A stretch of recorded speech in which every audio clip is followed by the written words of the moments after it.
Uh, yeah, I'm here to tell you a bit about Nix, a reproducible package manager. But first about me. I'm Norbert, and some of you might know me from the Elixir forum and other communities under the nickname Nobs. And I'm doing Elixir since about 2014 as a hobbyist, and started professionally only in the summer 22. Since last winter, to be exact, 1st November, I'm at Bravo Bike, and we do large-scale bicycle refurbishment and then resell them. Yeah, and last but not least, I'm using Nix personally for side projects and for manage my own technical equipment since about 2019. So let's talk about Nix. Nix is a tool that takes a unique approach to package management and system configuration. It is reproducible, declarative, and reliable. These words have been taken from their own webpage. It's a bit of marketing mumbo jumbo, I have to be honest. It's not as shiny as they like it to present. So let's start with the claim of being reproducible. They say the packages are built in a sandbox, which ensures that there are no unspecified build time dependencies. And if the building succeeds on one machine, it will very likely on another. There are always some difficulties that can make it not happen, like hardware incompatibilities, because if something requires modern SSE4 extensions and you try to build it on a Pentium 2, it will not work. That's a hardware limitation. The other thing, it is declarative. Packages, or better said, builds, are described in a DSL that is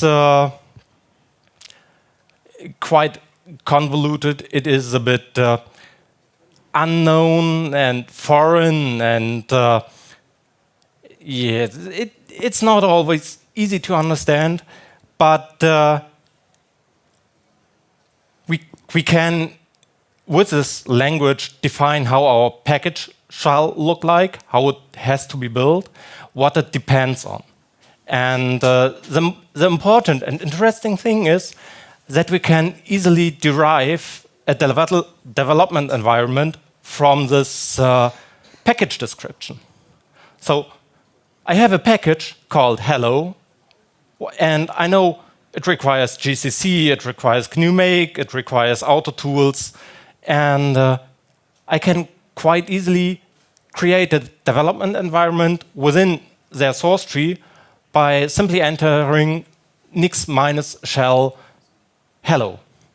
Then Nix will ensure that I will have all the dependencies within my environment.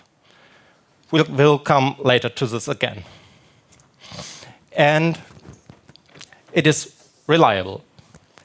Whenever we have a package that we need to upgrade, we can do so. If there are libraries that need also to be updated along this process, they will be updated, but only those referenced by this particular program.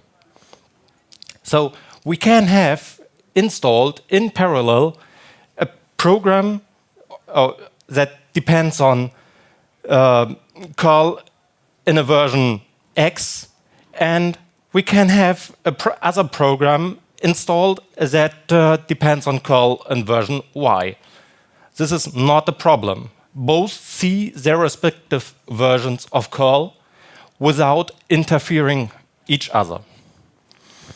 And if still should something break in this process, then it is quite easy to just say, reconstruct the environment as it was before.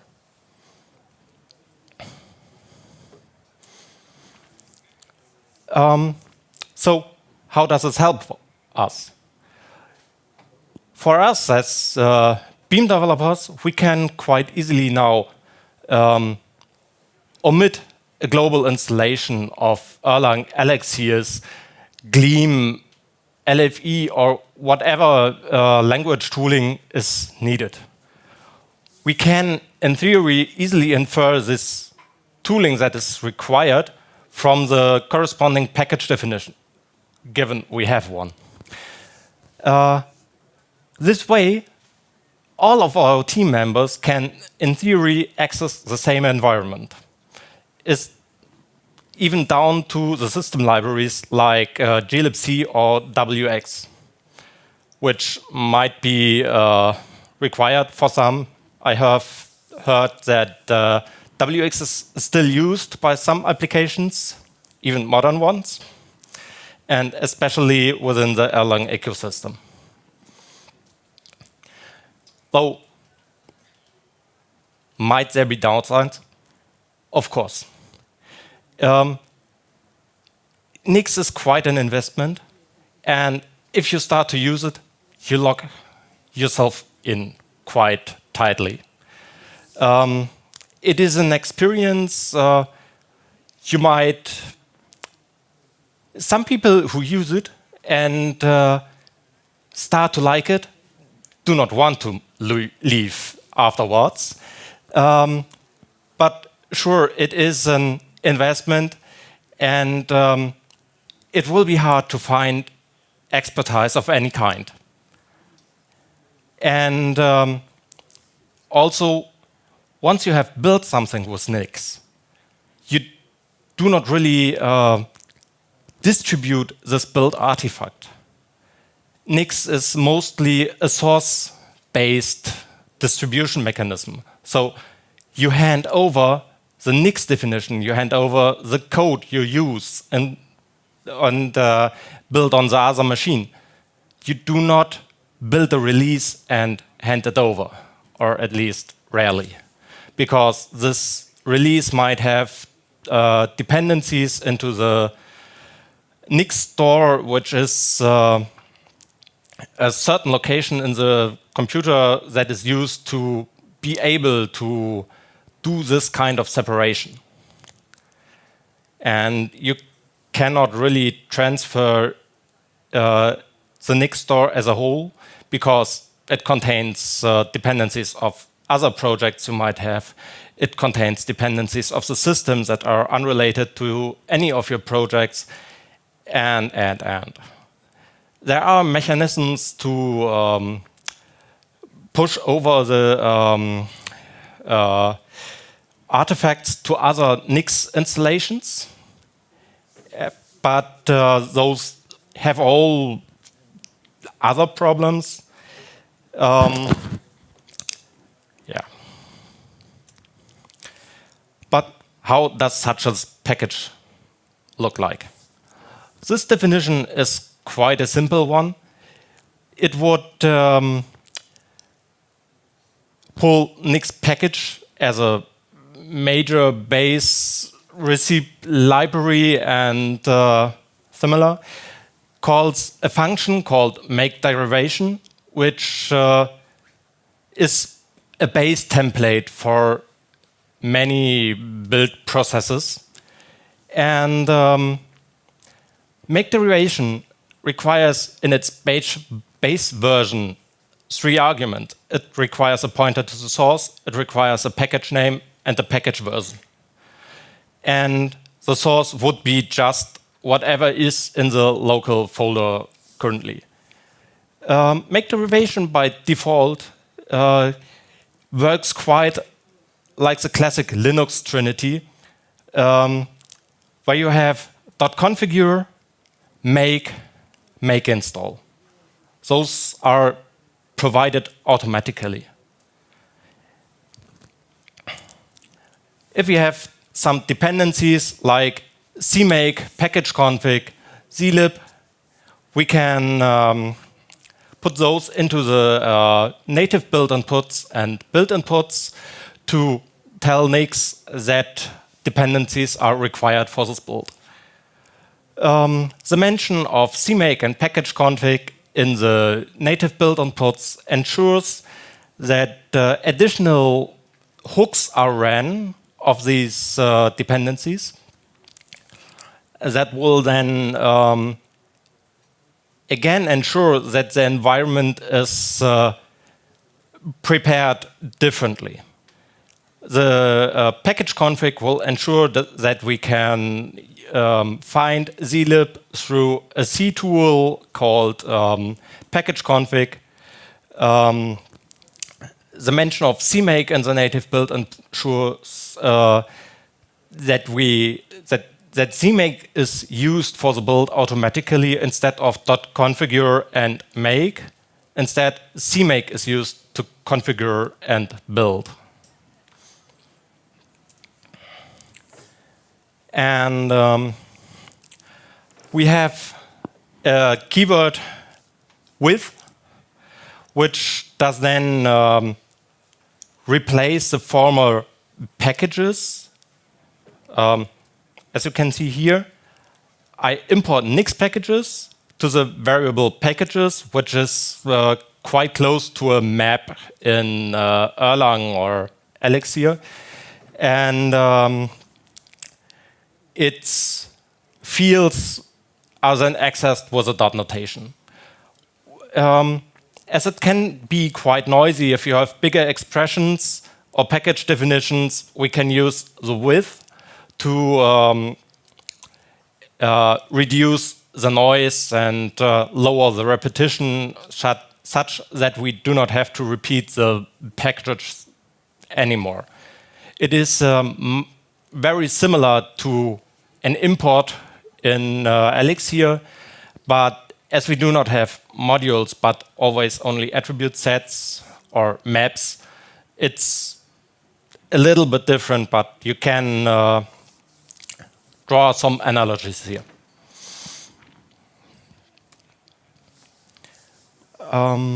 Yeah.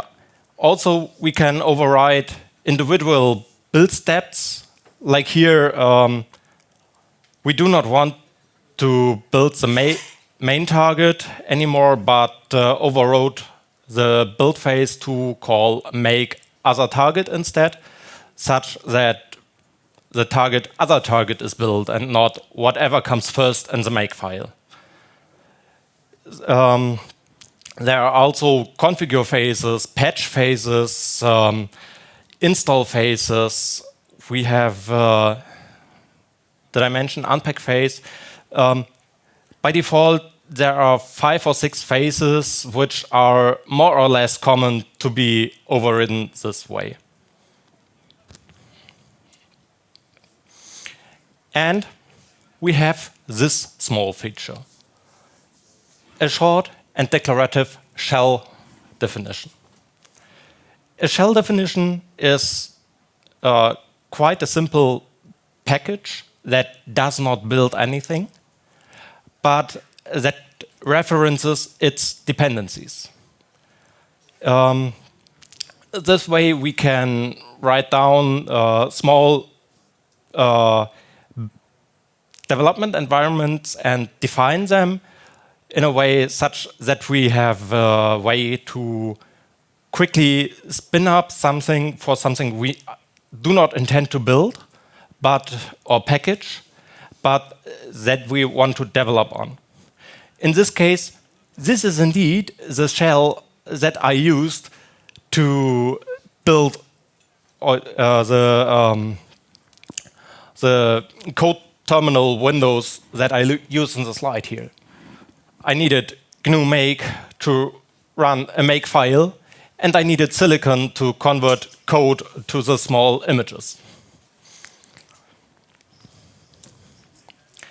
But how now can we use it on the Beam? So far, all examples I have shown that I showed were about C or C-related projects.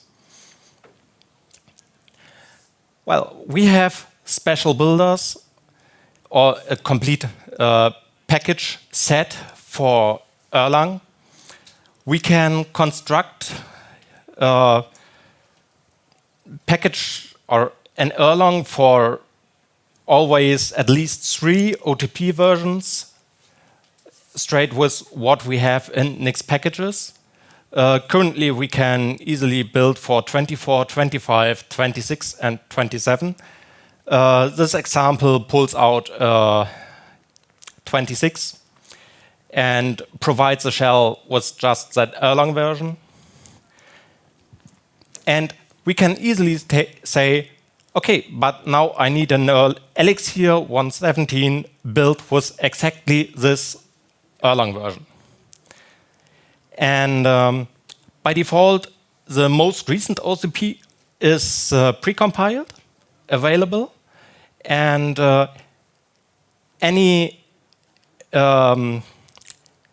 if I need any other Erlang version or modify its build flags because I want a smaller one without dependencies to WX, without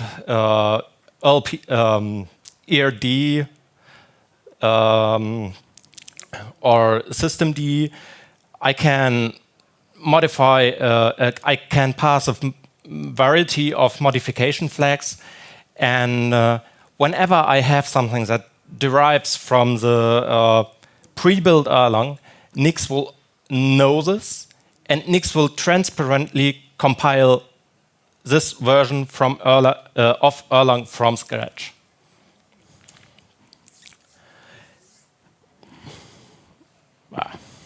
That's halfway readable there, at least. This is an example of a build based on Mix and a Mix release. There's quite a lot going on, as we need to fetch dependencies first. As I said already, builds are sandboxed. The sandbox is generally offline. So we need a small little hack that circumvents the sandbox for the dependencies. And we create the Mix steps mini package, which disables the sandbox by expecting a hash. And this way we can provide a hash and let it run. It will fetch the dependencies, and then we pass it as an extra argument into the Mix release. You might have noticed the usage of the keyword inherit here. And inherit A basically means set the key A to whatever the variable A in the surrounding context is. You can read it basically as pname gleich pname, version gleich version, and elixir gleich elixir. And this is a rather minimal example of a Mix release application and how to package it. There are a couple of alternatives to it for rebar, for Erlang MK, that work quite similar with nuances that differ because of rebar and Erlang MK simply are not mixed and work a bit differently. So you see this reflected in the builders as well.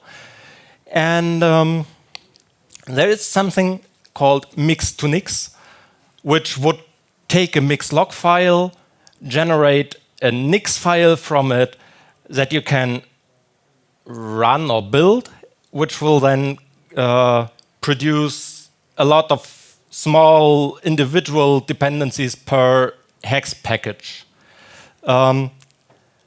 It's a different way to work with compared to the helpers I have shown before, because it always requires an extra step to generate those extra files. And there are argues about it. Shall I commit them? Shall I not commit them? And yeah. Also, there is a variety of other third-party projects that want to simplify beam builds, that want to simplify how to get Erlang, Elixir, Gleam, or all the other tools into the ecosystem. Yeah. I have not listed all of them because there are plenty, and in my opinion, for a start, you usually want to stick to what is in Nix packages, as it's usually a bit easier to talk with people in the community if you use what is part of the central community. Using the third-party projects always has some you reduce your possible support you can get, because we are already a niche in a niche, and then taking just another niche project in that niche, it just causes a lot of friction and yeah. So I promised to also talk about deployments, and this is quite a bunch. I just show this as a moment of as a way to. I show this just to show you that things like this are possible when using NixOS. There you can write in the same language that you used before to write a package definition. You can now write a module that would set up your NixOS system, which is basically or quite similar to having Ansible or Salt built into your operating system. This is just an example. What I expect most people that try to try the transition or to migrate, I would suggest build a Docker image first. You are probably deploying to Docker already. So try to get your application into a Docker image built with Nix. This Docker image can then be deployed like before. That makes transition and migration much easier. Once you got to this stage and mastered it, you can take other options, but this is a good start.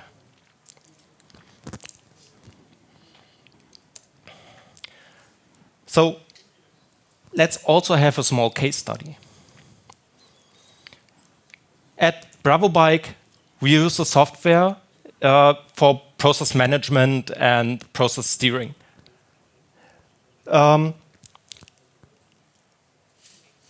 As we use it internally and have no intention to publish it soonish, I do only talk abstractly about some of the topics, but yeah. The first problem I encountered was we use some private dependencies, and there is no easy way to convince mixed steps to download from private Hex repository. There are ways, but they are not easy. I thought for this study, I will just disable the corresponding parts of the application, and we'll call it a day. go over next topic. The next topic, I got a kilometer-long stack trace from rebar because, yeah, took me ages to figure out what it was. It was basically just rebar not finding a plugin that was requested, which is then wanted to get from the internet, and because there is no internet in the build sandbox, it failed. But this happened in a deeply nested trace, and on top of that, Erlang traces are generally harder to read than Elixir traces, so it took me a while to figure out what it wanted.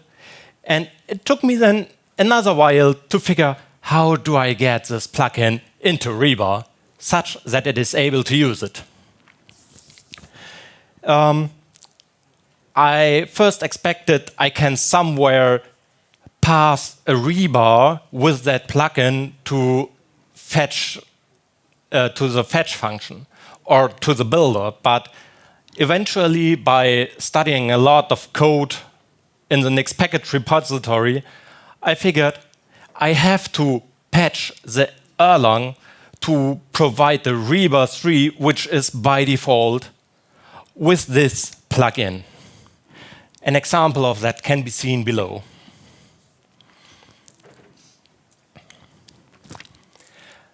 The next thing that that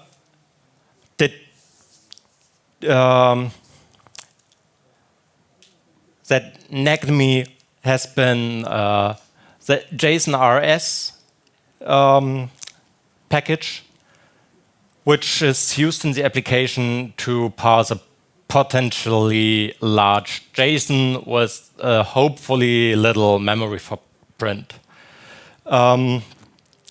The Rustler precompiled that should have fetched the precompiled libraries was for some error throwing an error inu entity during the build. This was another 3 or 4 hours of debugging. Where does this error come from? Why does it throw it? At the end, within the sandbox, we do not have user's home directory. And the home variable in the environment is set to a value, to a path that cannot be created by no means. And the combination of the folder not existing but being marked as use this caused the error inu entity. For the sake of this case study, I simply replaced JSON RS with JSON and called it a day. Should be good enough with the upcoming migration to Erlang 27 anyway. Another big offender, AppSignal. AppSignal tries to download a shared object during its own build. The download fails, but the AppSignal build does not fail because of that. It just writes a small log file into its own priv folder that states no connection to the internet. And only then, when you start your application, it will tell you, hey, there's no AppSignal SO. So I again disabled AppSignal because I wouldn't have any credentials for it anyway in my small experimental area. But after that, I had to discover a lot of partially documented environment variables, which I then had to set and to extract from our staging system. I had to try to set them in a way that I can use them for the application as built here. And at the end, I got a crash dump because of, I don't know. I have a couple of theories why this crash dump happens, why it cannot be started, but I was not able to confirm. At the end, I used I left some credentials empty because and URL fields empty in the settings, in the environment variables, because I didn't want to mess up with actual staging systems that we talk against, with, or even worse, with actual production systems. So I think that one reason of the crash dump is just because I omitted some of these maybe more crucial than I thought environmental variables. And all of this just went through the Elixir side. I have not yet compiled the web assets that we need for the live view interface. I have not compiled or built any any CSS files. I have not done any asset building in general, nor have I hashed them for